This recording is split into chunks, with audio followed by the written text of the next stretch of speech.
gént gis sax bari na ay firi yoo xam ne dafa positif wala yoo xam ne dafa négatif, waaye day aju rek ci façon bi nga xam ne moom nga ko géntee ak bi nga koy gént yan situation nga nekk.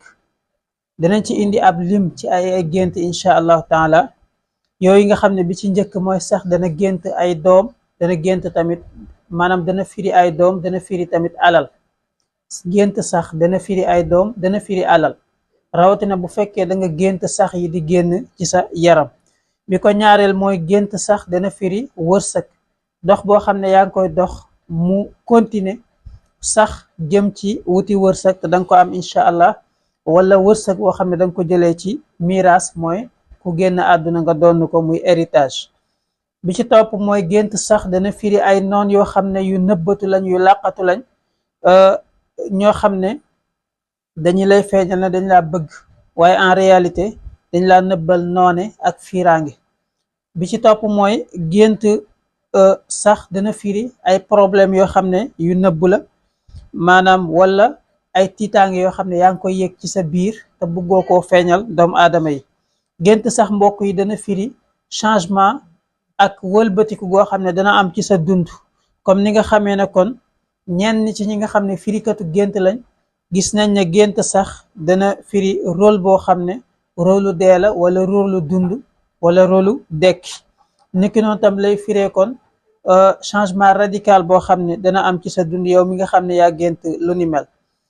gént sax dana firi ragal ak inquiétude, comme niñ ko jundee sànq ci ginnaaw. dana firi kon ci yenn situation yi, gént sax dana firi ne da nga am ay occasion yoo xam ne dana ñëw te danga ko mën a saisir, ak dund boo xam ne dana fees dell ak yiw ak wërsëg, donte sax yaa ngi tiit ci sa avenir, waaye dans l'avenir noonu lay demee incha allah. firi yi nga xam ne danañ ko ci dolli mooy gént sax bu weex, kooku day firi bénéfice bu bari ak wërsëg bu bari woo xam ne danga ko am ci la ngay yëngu ak la ngay liggéey, moo xam ci commerce la, moo xam ci loo mën di yëngu incha allah. gént sax bu ñuul, kooku dana firi ay noon yoo xam ne yu nëbbu lañ, wala ñoo xam ne daal bugguñu la, xooluñ la bët bu baax.